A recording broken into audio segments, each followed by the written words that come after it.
On peut difficilement, je vous assure, des fois il faut être un peu affirmatif, mais de toute façon on va laisser de la place au débat, on peut difficilement envisager une agriculture sans les arbres. Je ne vois même pas comment on peut faire.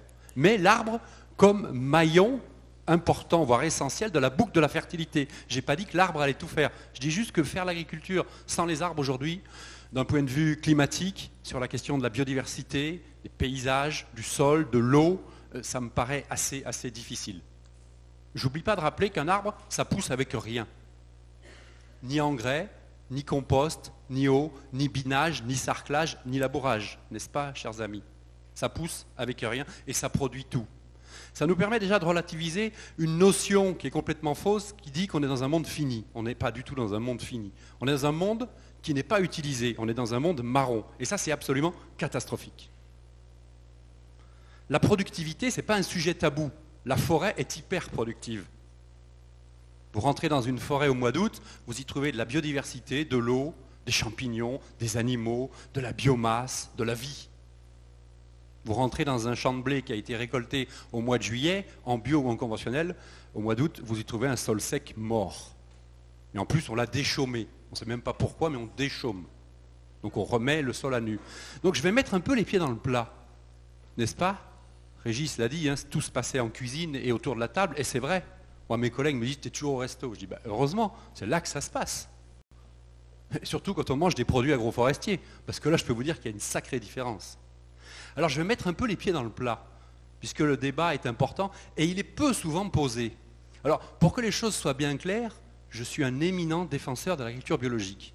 Mais quand on est un éminent défenseur de la chose, il est judicieux que de la critiquer pour la faire progresser.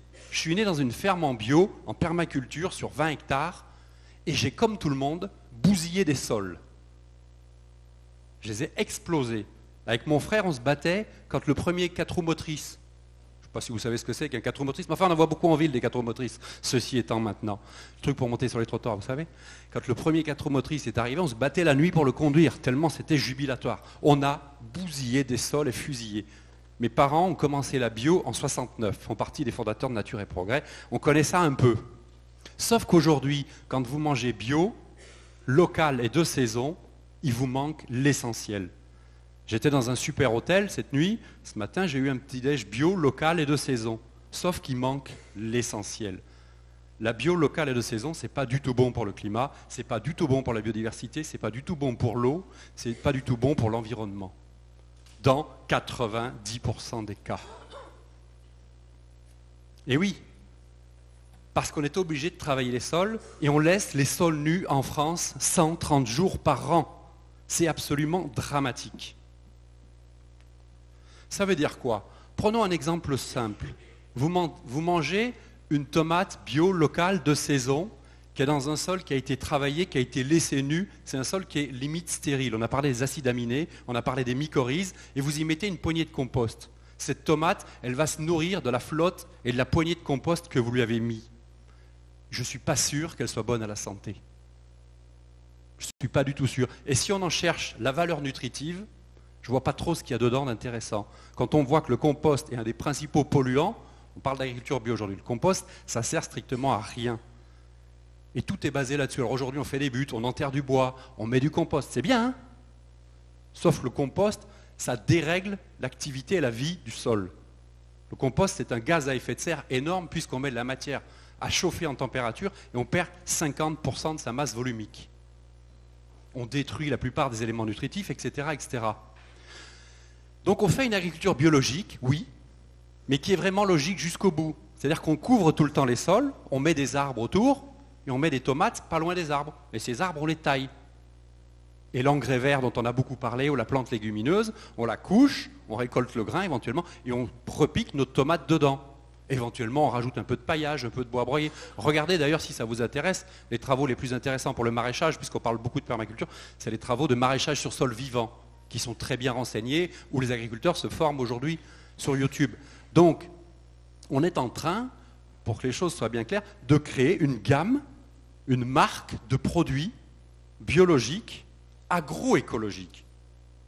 L'idée étant de dire qu'il faut pousser les curseurs jusqu'au bout. Donc on va développer une gamme de produits agroécologiques, parce qu'il faut faire bouger tout le monde. Aujourd'hui, en agriculture, dans 95% des cas, dans 95% des cas, je suis gros, je suis petit, je suis moyen, je suis bio, je suis conventionnel, je suis de gauche, je suis de droite, je suis en coteau, je suis à la montagne, je suis dans la plaine. Dans 95% des cas, je perds de la matière organique. Par ce travail du sol et par ces sols nus. Donc ça veut dire que je perds le capital. Ça veut dire que je perds la capacité de toute cette activité biologique, parce qu'une plante saine qui n'a pas besoin de traitement, une plante en bonne santé, elle est forcément dans un sol vivant. Donc on crée une gamme de produits bio agroécologiques pour pousser les curseurs. Les agriculteurs savent faire, ce n'est pas encore très visible, la recherche commence à s'y intéresser, pour pousser les curseurs jusqu'au bout et pour bien se mettre à l'aise avec ça. 95% des sols perdent de la matière organique. 20% de l'eau qui tombe sur le territoire part en érosion. Sol marron, rivière marron, à chaque orage. Et ça s'amplifie puisqu'on est parti sur un historique bois, prairie et prairie permanente, où l'agriculture a bien fonctionné, n'est-ce pas? Sauf qu'aujourd'hui, les taux de matière organique, désolé d'être un peu technique, mais comme vous êtes jeune et que vous mangez bien des produits sains, j'imagine que vous avez des cerveaux fertiles et rapides. 20% de l'eau qui tombe sur nos territoires, dès que les sols sont travaillés, part et ruisselle. On a une compétition sur l'eau. Ça veut dire quoi? Ça veut dire que le cycle du carbone, puisque c'est ça qui nous intéresse, le cycle du carbone, qui est le modèle de la forêt ou de la prairie permanente, le cycle du carbone n'est pas respecté. Un sol, ça doit manger de la nourriture fraîche. Alors il faut qu'elle soit bio, hein, évidemment. Un sol, ça mange de la nourriture fraîche 365 jours par an. Nous, on mange, mais si on ne nourrit pas le sol, ça ne fonctionne pas. Manger de la nourriture fraîche, c'est copier ce modèle écosystémique. Ce n'est pas toujours simple, hein, on est bien d'accord. Et c'est encore moins simple en bio. Aujourd'hui, on y arrive, et c'est pour ça qu'on en parle. Il y a 10 ans, on en parlait avec moins de facilité.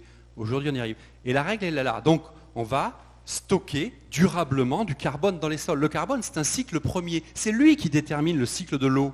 C'est lui qui amène la question de la biodiversité. C'est lui qui va déterminer les cycles du phosphore et tout ce qui va derrière. Et de l'azote. On parle beaucoup d'azote pour faire pousser des plantes. Donc voilà.